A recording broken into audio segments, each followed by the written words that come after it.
Some U.S. lawmakers po are proposing to build an ammunition production and storage facility dyan po sa Subic, Zambales. Si Pangulong Marcos po kaya, bukas din po ba siya sa ganitong proposal? Si House Speaker Martin Romualdez at iba pang mga lawmakers is backing the calls to institutionalize a transparent budget process by opening bicameral deliberations to the public. Ano po ba yung comment dito ng Palasyo? Mas maganda po talaga na maging transparent ang bawat galaw ng taumbayan. Ma'am, may we just get the reason why Bienvenido Rubio was replaced? Hindi lamang po isa ang pinalitan, 6 po. So, ang tanging gusto ng Pangulo ay maging tapat sa bansa, labanan ng smuggling, at syempre po, maging transparent sa koleksyon ng revenues. Ano po yung naging response ng Pangulo doon sa pagsabi ni Justice Secretary Remulla na he wants to vacate the DOJ to transfer to the Ombudsman? But does Remulla have the blessing of the President to vacate the DOJ? Can I have the Palace's reaction on the 50 peso wage hike in NCR? And will the President support a legislated wage hike in the 20th Congress given that senators and congressmen have already filed bills? Sa survey po na isinagawa ng Okta Research, lumabas na mas nakararaming Pilipino ang pabor na bumalik ang Pilipinas sa ICC. Is this something that will further the President's openness to rejoining the ICC, or will it create a sense of urgency for the country to rejoin the ICC? Yan yung example ko sa inyo na bobo talaga. Kapag gumagamit ka ng pera ng gobyerno, official business yan, kailangan mo mag-report. Kapag personal siya, walang gamit ng pera ng gobyerno, hindi mo kailangan mag-report. So ganun lang yan kasimple na kailangan ko pang explain. May buntong hininga pa po sa dulo. Would you like to respond? Ang kakulangan po sa kaalaman sa batas, sa ethical standards, ay hindi po maikukubli sa pagmumura o pang-iinsulto. Ayon na rin sa RA 6713, public office is a public trust. So dapat ipaalam ano ang naging magandang resulta sa pagtatrabaho. Kung walang mai-report, baka walang natrabaho. Ang Pangulo, focus sa trabaho.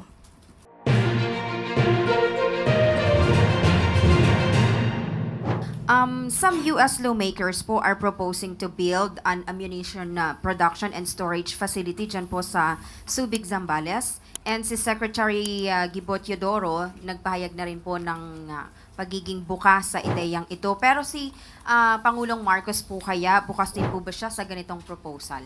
Since wala pa naman pong formal offer patungkol po dito, mas maganda po siguro bago natin hilingin ang tugon ng ating Pangulo, is mas maganda mailatag sana sa kanya kung ano ang mga detalye dito. Ang Pangulo naman po ay doon lagi sa makakabuti sa ating bansa at makakabuti sa taumbayan. Thank you po. Ann Soberano, Bombo Radio. Yusek, good afternoon. Nagbukas na po ang 20th Congress and magsisimula na rin po after ng SONA, magsisimula na rin po yung budget deliberation.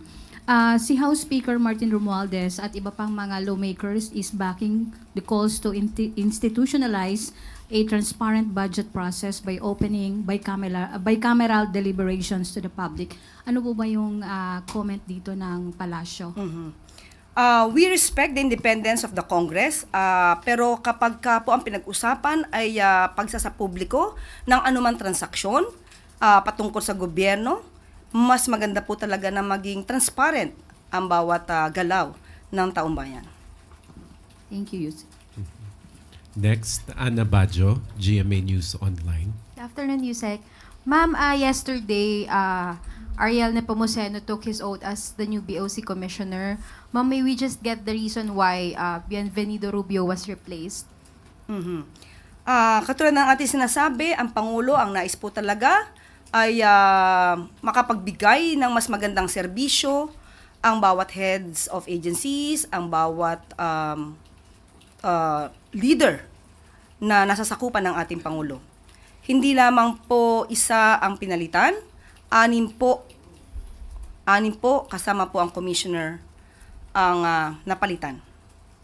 May mga collectors, may mga commissioners, may deputy commissioners rather, and directors. Anim po lahat sila sa Bureau of Customs. So, ang tanging gusto ng Pangulo ay maging tapat sa bansa, labanan ng smuggling, at syempre po, maging transparent sa koleksyon ng revenues. Pero ma'am, what does it say po sa performance ni Commissioner Rubio? Was the President not satisfied with his leadership po? Hindi po natin masasabi yan. At kung ano man po ang naging dahilan ng ating Pangulo, malamang po ito'y patungkol pa rin para sa ikagaganda ng serbisyo sa taong bayan. Ma'am, may we just get the President's marching orders kay Commissioner Nepomuceno? And sino po kaya yung papalit sa kanya sa iniwan niyang post? Sa OCD po yan. Wala pa po, hindi pa po sa akin na ibigay yung detalye patungkol dyan.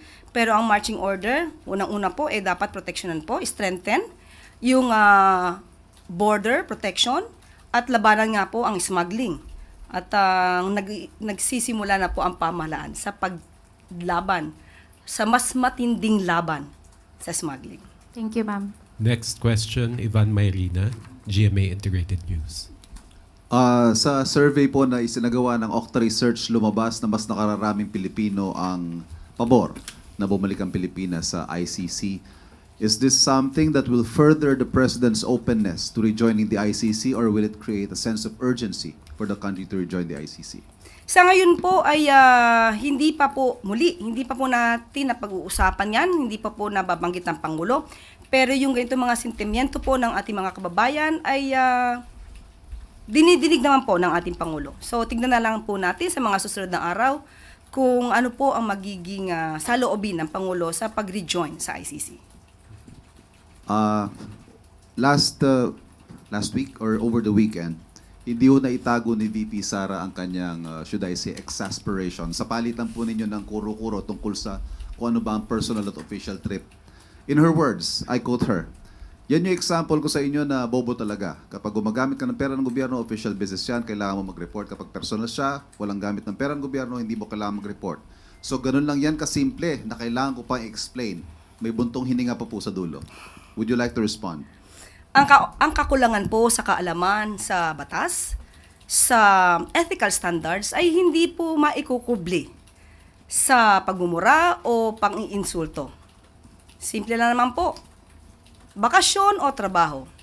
Siya naman po ang nagbanggit na trabaho, nagtatrabaho. Not on a holiday.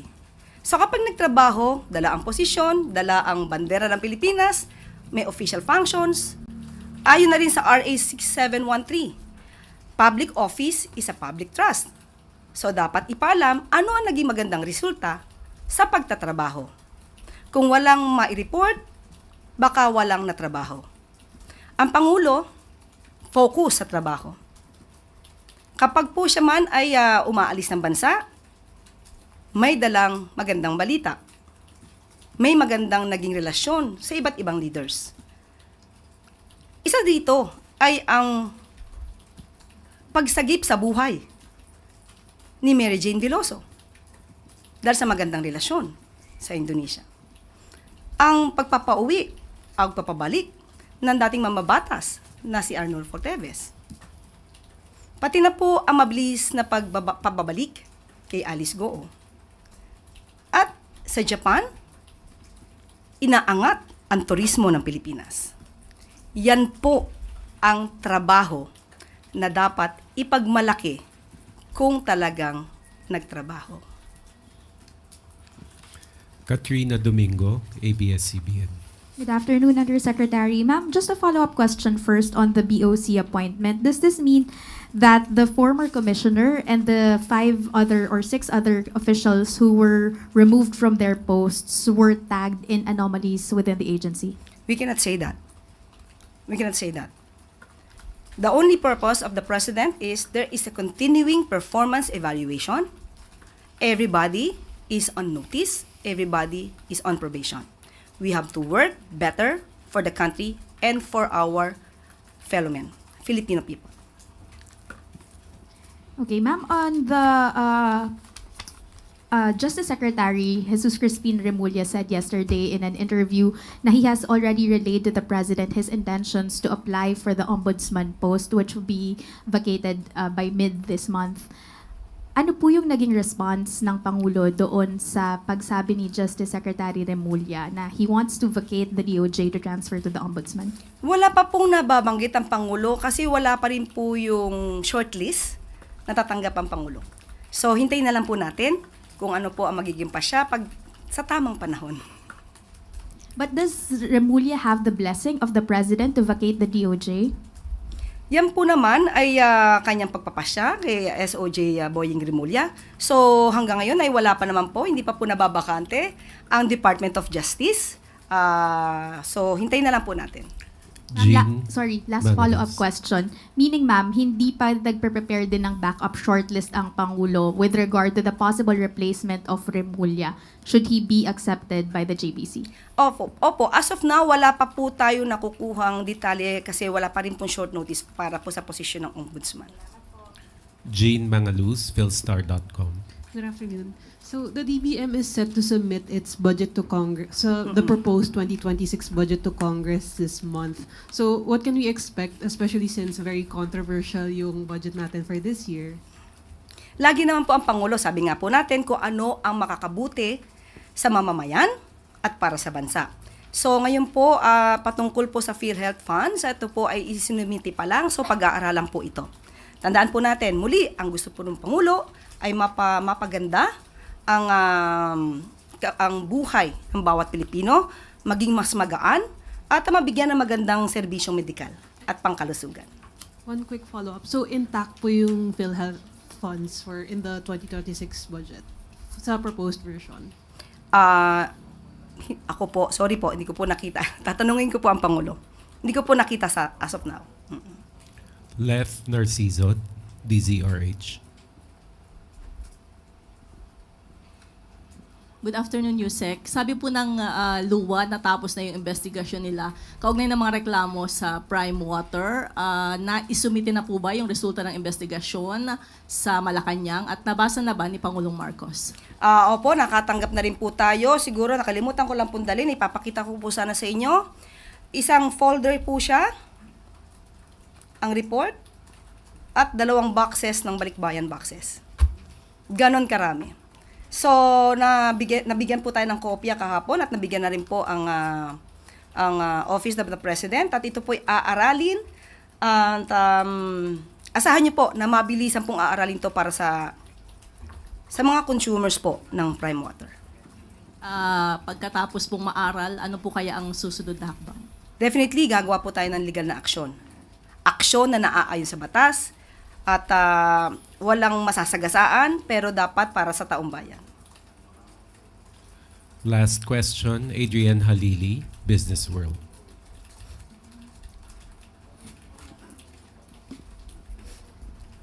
Hello, ma'am. Can you have the palace's reaction on the 50 peso wage hike in NCR? And will the President support a legislated wage hike in the 20th Congress given that senators and congressmen have already filed bills on it? Noong pa po natin sinasabi, gumagawa po talaga ang programa ang Pangulong Marcos Jr. para sa ikagagaan ng buhay ng bawat manggagawang Pilipino. Nandyan po ang mga job fairs kung saan nagkapagbigay na po tayo mula 2022 hanggang kasalukuyang May 1st, May 1, ng 170,000 na trabaho para sa ating mga kababayan. At dahil na rin nagkaroon din po ng $27 billion investment, nakapag-create na rin po ng 350,000 na jobs nationwide.